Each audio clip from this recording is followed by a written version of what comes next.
I can hear it now that you You mentioned hear? Yeah, she's like really it. snoring loud. I don't know if I Excuse would have heard me. it otherwise, but The um, whole world can hear you snoring. that's funny. Um, all right, so I think we're live. I think I got this going. Awesome. Yay. So thank you so much, Jenna, for joining me here on Big Man Weed Dram. Some of the people on our team were joking that we should have called this Not Quite as Big Man Weed Dram. Because I have some very big shoes to fill. Yeah. You're even sporting his name, I see. Oh yeah, I should fix that as well. I should fix that as well, and so I will. There we go. Yay. Hey.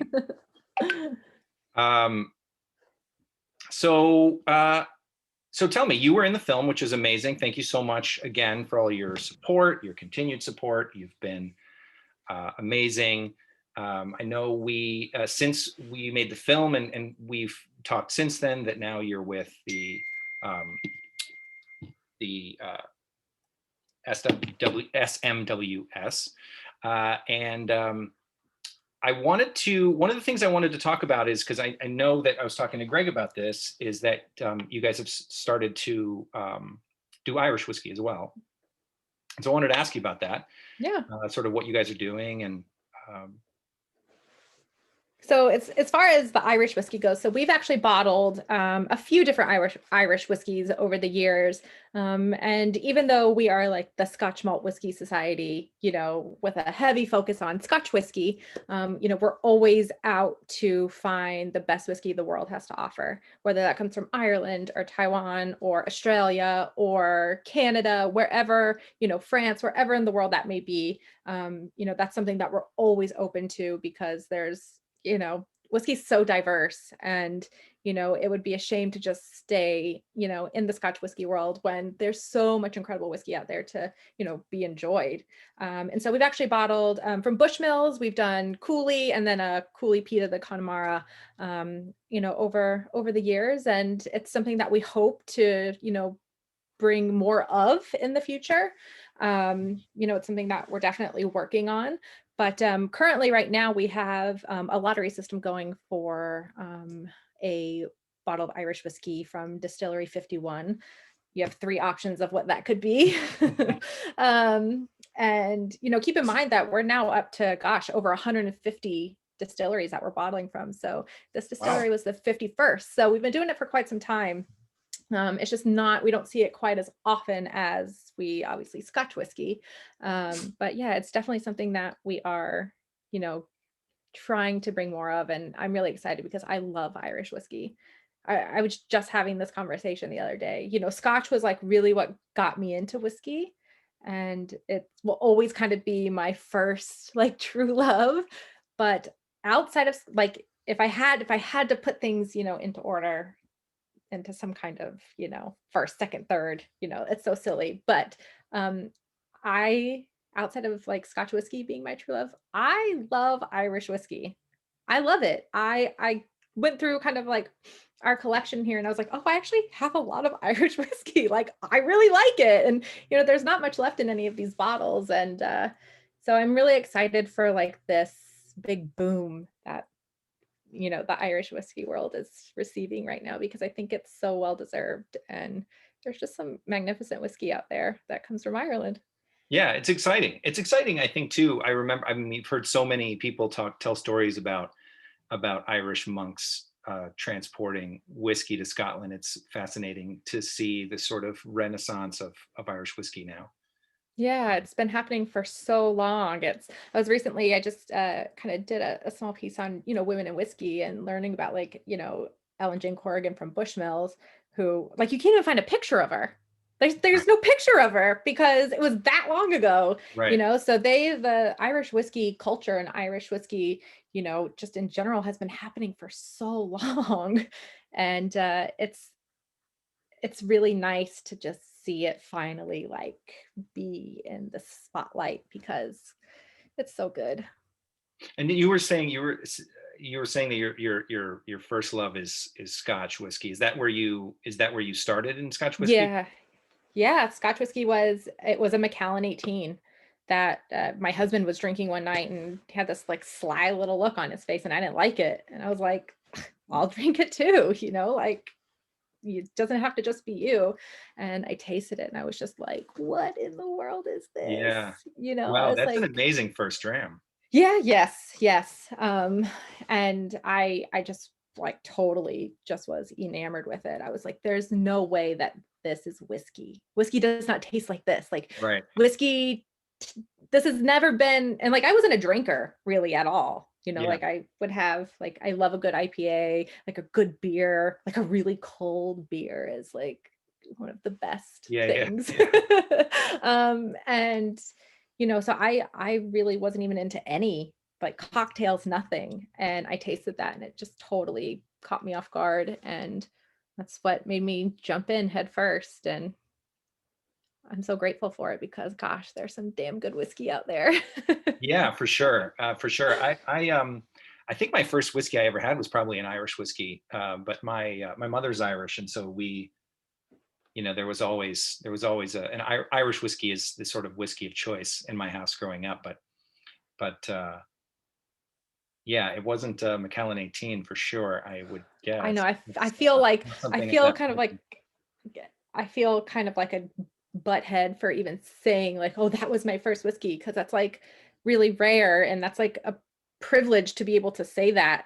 And it's and so I'm while I don't drink a lot of Macallan now, I am very grateful to have had the opportunity to, have that whiskey be what opened up the floodgates for me Right. to dig into this whole industry. So Yeah. So there's something else I wanted to talk to you about as we starting to talk about Irish whiskey is about. I wanted to talk about Mark Renier and Waterford, um, which you're also drinking there, I believe.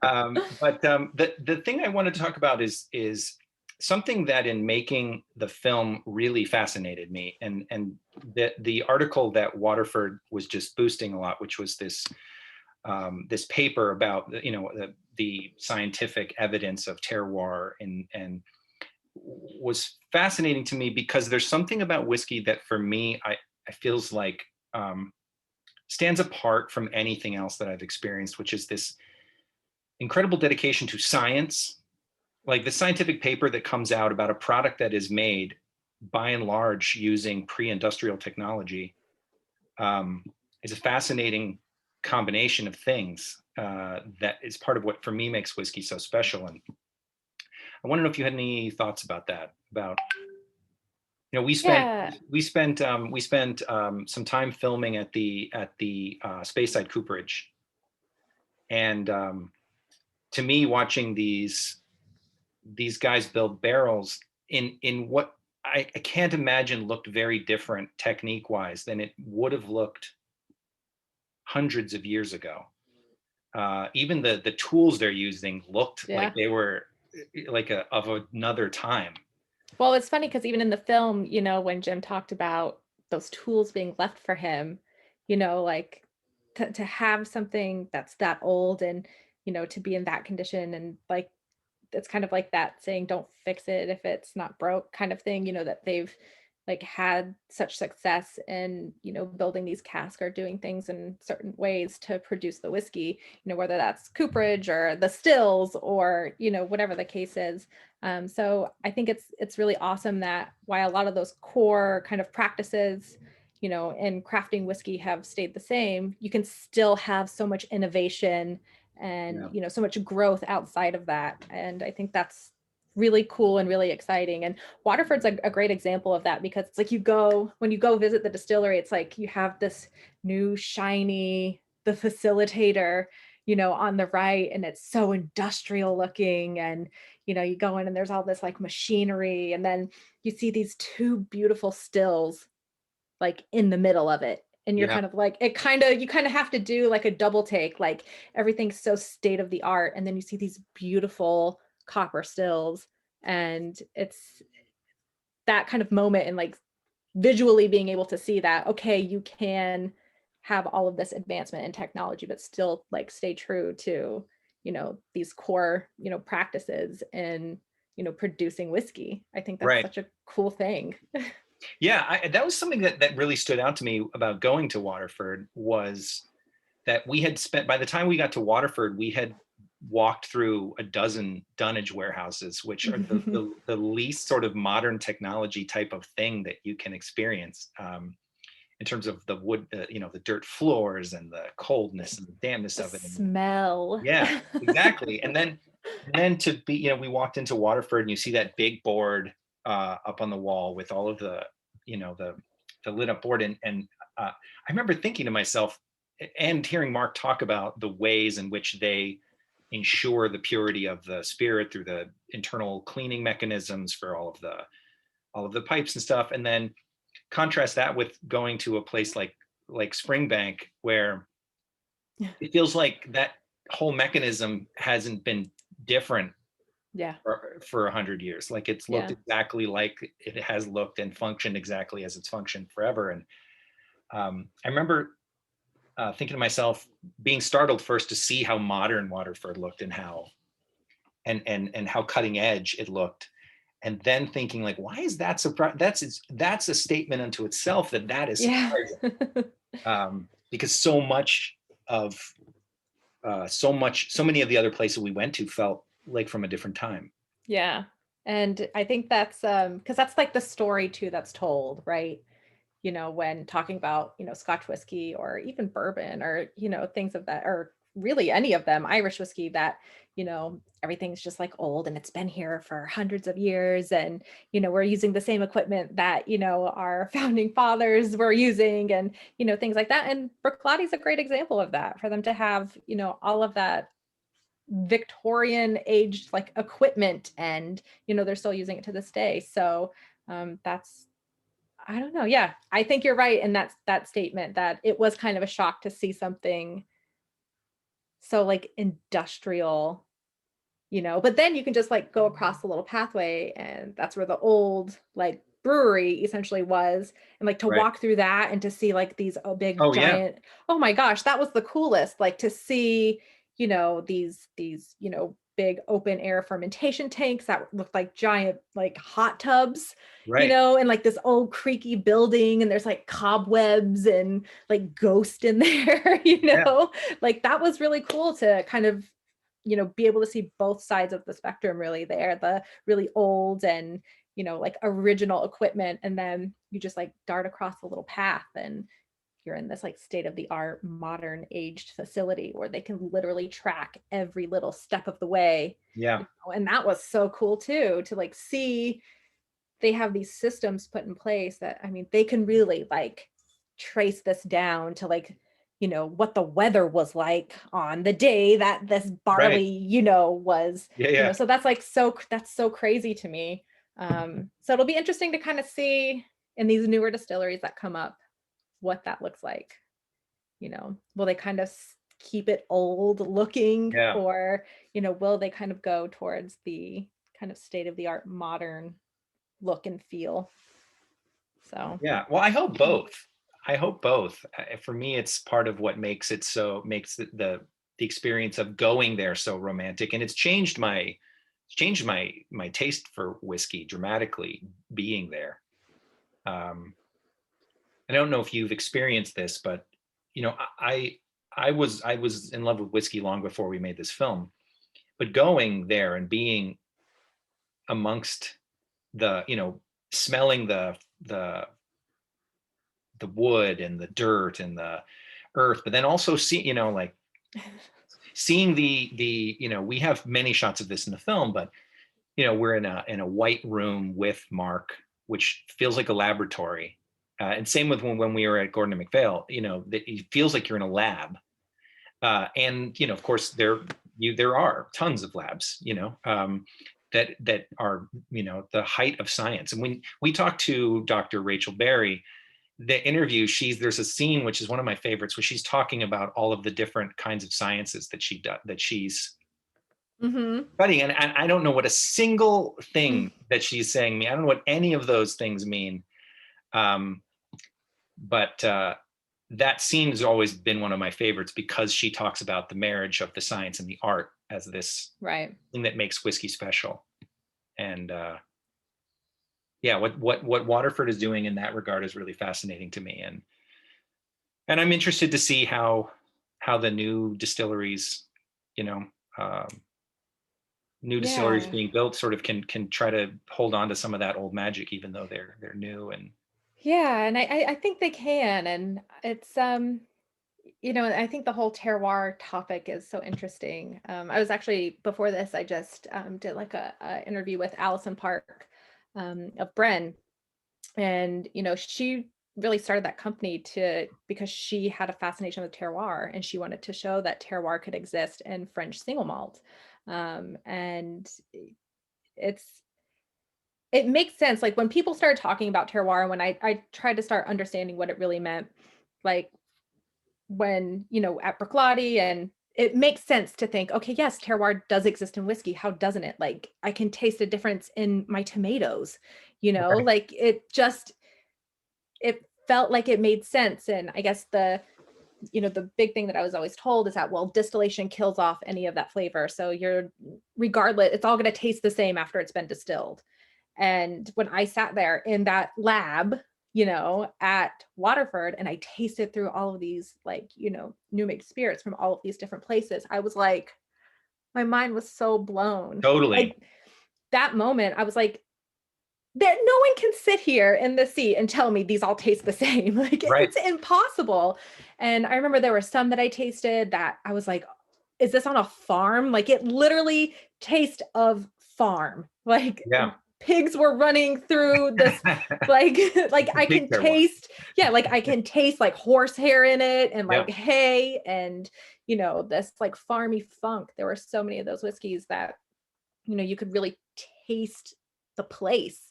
Yeah. And I was like, there's no way that, like, it doesn't exist. Like it's here. I'm tasting it.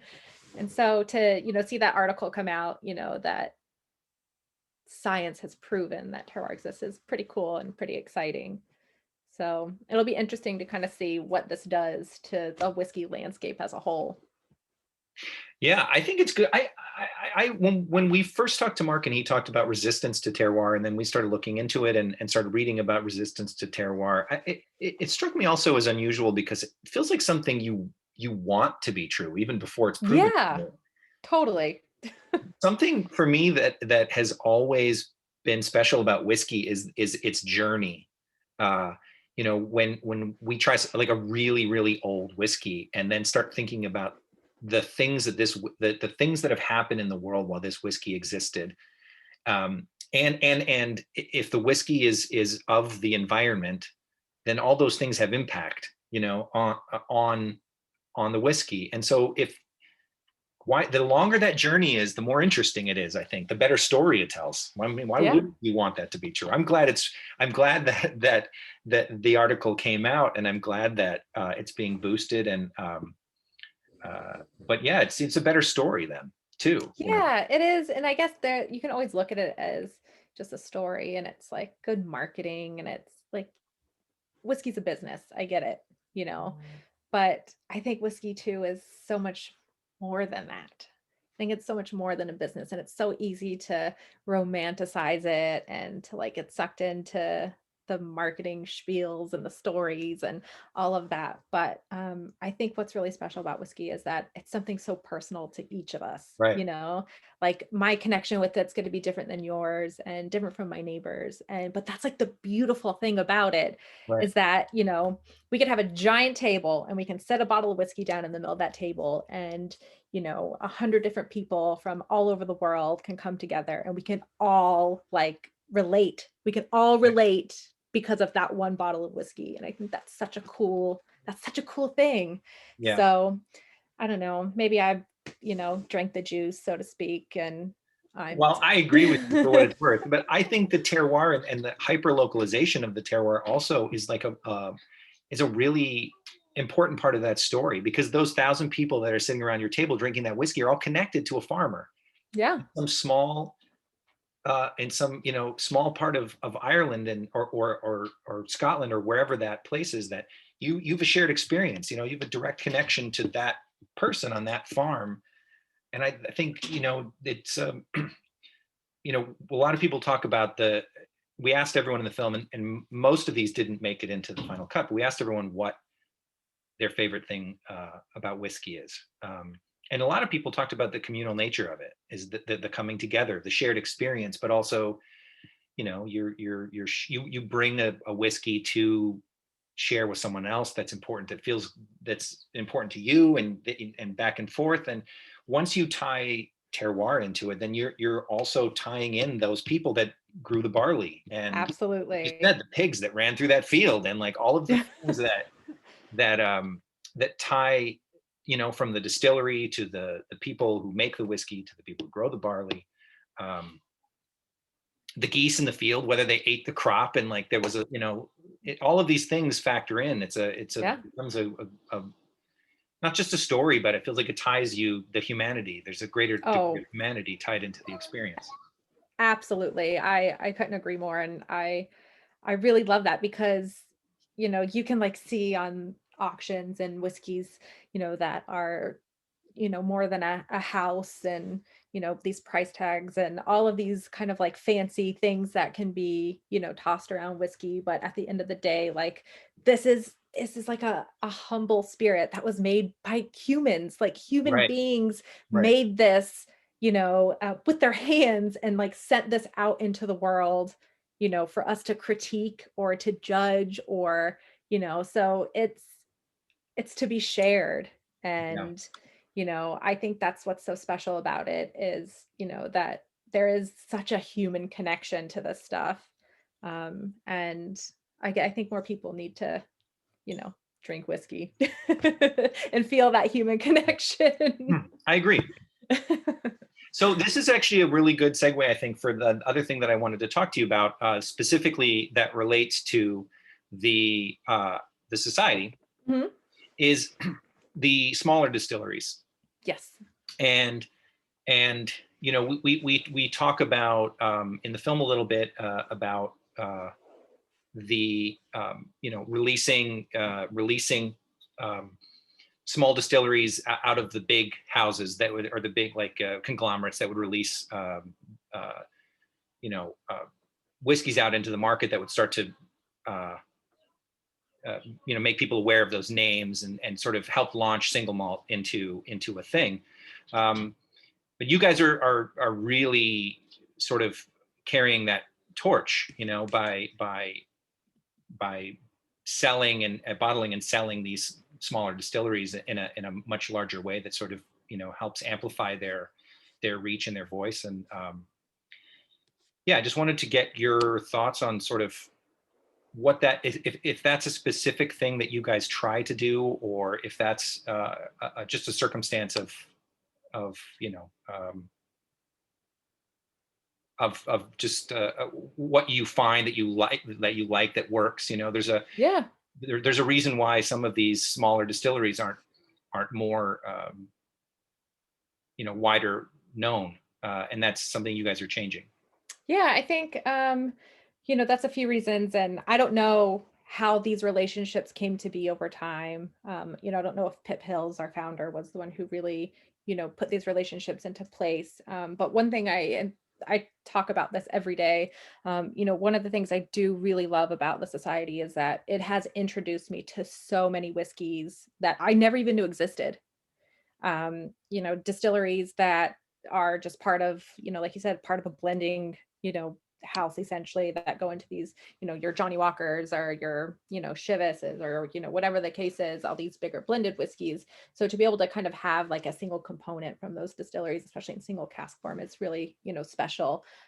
There's been one, we released some whiskeys from Glenturret that are peated, like peated Glenturrets from Broodmore. And oh my gosh, they are like, I feel terrible that I didn't know that that existed. Like, these whiskeys are absolutely beautiful. They are like the meatiest, like and it's peat, like it's Highland peat, but it's like meaty and smoky, and like it tastes like you're in like wellies and you have mud all over you and you've been like out hunting, or and there's like fog and smoke, and I don't know, it just like totally Wow. takes you. It's Sounds outrageous. amazing. They're amazing. And I'm like bummed that I didn't know about this beforehand, you know. So they're a great example of, you know, me being introduced to, you know, something that I never knew. Othrusk is another distillery that has really kind of caught me, you know, off guard. We've been doing or releasing quite a few of those in charred red wine barriques, and they are like, it's like they taste like grape jelly. There's like a beautiful grape jam note to those whiskeys that I have just absolutely been, you know, enamored with. But there's a, I mean, we have a large majority of whiskeys, you know, from distilleries that one don't release anything from, you know, that there's no core expression, or, you know, just these distilleries that don't really single cask whiskeys at all. So that's been a really special, cool thing to have access to.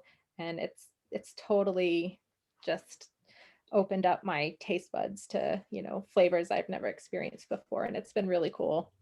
That is amazing. Yeah, it's exciting to see. It's exciting it feels a little bit like you're getting a glimpse into something that's like an inside thing. Yeah, Um, it kind of does feel that way. especially for a distillery that doesn't have a core expression range, and then that you can have access to through the society is amazing. Yeah, it's really cool. And then it's also cool to, you know, be able to have access to, you know, these casks from distilleries that do, you know, that have a very pronounced house style. And then to taste a single cask from, you know, one of those distilleries and it's something completely different, you know, Yeah. than the house style. That's a really cool thing too. And our spirits director, you know, has used over 40 different wood types to move spirit into, or to play around, you know, with spirit with. And I Wow. think there's just so much like opportunity out there to create like these just beautiful flavors. So to be able to have, you know, some of these whiskeys from these bigger distilleries in single cask forms, also very, very cool. So I don't know if you're allowed to say, but is there a favorite that you have right now? Oh That's gosh. Um, a favorite. So actually recently there's oh gosh, that's hard. So I guess probably the ones that have stuck out the most to me. I guess if I'm allowed to have a favorite, I know like that's like picking a favorite child, or I don't know if that's allowed.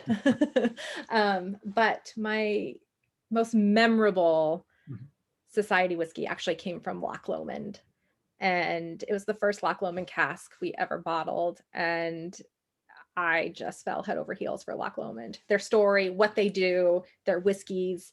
I have become such a huge Loch Lomond fangirl, you know, just really digging into, you know, what it is they're able or capable of doing is pretty cool. So that's probably my number one. It's an empty bottle now. I saved the bottle. It was that special. Oh, wow, that's great. I love that. I don't know. I have to confess, I don't know a great deal about Loch Lomond. Yeah, so they're kind of one of they're one of very few whiskey distillers who have the capability of creating single malt and single grain whiskeys under one roof. So they essentially have different sets of stills that create different spirits. So Inchmurin, gosh, I can't think of them off the top of my head, but there's a few different names that come off of the still types underneath the roof of Yeah. Loch Lomond, and I just think that's really cool. Oh, that's awesome. Yeah. Yeah. And I've heard, I've never been, but I heard it's like a very industrial looking, like you wouldn't pass it in the car and be like, oh, I want to go there. You know, like it's a Yeah. very industrial kind of not very pretty looking distillery, but what's happening under that roof is pretty awesome. Yeah.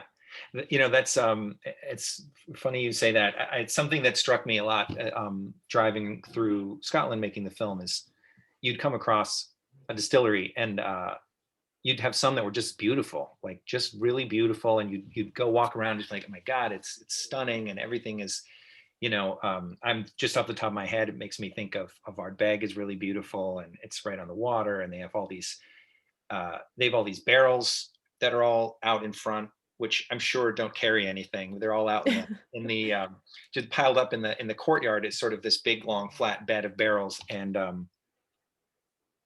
every time we were there was like a thin layer of water just along the top, and it reflects the distillery when you look at it. Yeah, Every you see single like the person- pictures of that. everyone takes that picture. So much so that we were joking that in the morning, if it's been sunny for a couple of days, someone comes out with a hose and fills up those barrels to make sure they fill up the top of the barrels, so people can get that photo.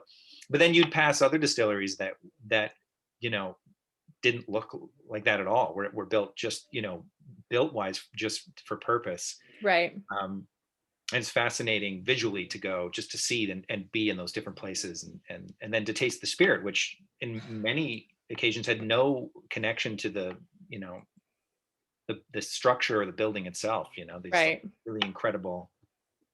That feeling of walking into a distillery for the first time is like, I'll never forget it. I'll never forget the first time I walked in, and it was Glenfiddich. That was the first Scotch whiskey distillery I ever set foot in. And I remember just walking into it and the smell, and like it was hot, Yeah. and you just hear like all these noises. I don't know. It's such a magical experience, to be able to do that. And I think it really does foster a deeper connection with the actual spirit. Like once you're able to see it with your own eyes and smell it and taste it and like ask the questions and see the people, that are crafting the spirit, I think it definitely heightens that appreciation and connection with the spirit. No So, doubt. yeah. I could not agree more with that. I feel like we would taste at distilleries, and then I would have a taste and say to myself, my God, that is the best whiskey I've ever had. I've never had anything better than this Dram right here. Yeah. And the very next day, I'd go to another distillery and go, this is the best whiskey I've ever had in my life. Yeah. Just from It being is. there in the place. It helps Yeah. also that when we were there in Scotland, it was like perfect whiskey weather. It was like cold and sort of drizzly and rainy, and like it was kind of ideal for whiskey drinking. It's the best. It is. Oh, there's nothing like it. This industry has, and industries maybe, not the word, but this community of people, that I have met throughout this industry and my journey here. I mean, I've been talking about this all day today, and it's like you just want to cry talking about it because, it's such a diverse community of people who really do like come together over a love of a spirit. And there's not many things in the world that have the power to do that. And I just think it's just the coolest thing. And I pinch myself every time I walk into this little makeshift office of mine. And, every morning, and I'm like, oh my gosh, I get to do this again today. Like I get to sit in this seat and research whiskey and talk about whiskey and taste whiskey and have an opinion on whiskey. And it's such a trip, and it's something I'm so grateful for. And to be a part of this film is like, I cried. I like messaged Greg after I watched it for the first time, and I was like, I'm crying. Like this is just the craziest, coolest thing in the whole world. And I'm really grateful to have had the opportunity. Well, thank you so much for being a part of the film. Since we're talking about it, and then we'll end here. But there's one thing I wanted to mention to you also, just since we're talking about you being in the film. That's one of my favorite parts of the film, and we talked about it a lot in the making of it. Is the section when you're describing the Octomore, and I think there's a lot of things that we couldn't. I think there's probably a lot of that interview that we couldn't fit in, but you did this incredible job of explaining the Octomore in this way that I hadn't heard anyone else speak to it until actually the last Fèis that we were at before the last two were canceled. Which is when Adam was talking also about that some of these Octomores, if you just read about them on paper, you'd say that should be gross. Yeah. Too peaty and too much alcohol, but you taste it, and the it's delicate Yeah. and refined and the flavors are dynamic. And anyway, the way, I just wanted to say that the way you described it was really amazing. We watched the footage a lot, trying to get as much of that in as we could, because the way you described it was really great and accurate and poetic. And anyway, so your contributions to the film were enormous, and so thank Well, you. thank you. No, thank you. It is a privilege to be able to do this every day, and it's something I'm immensely grateful for.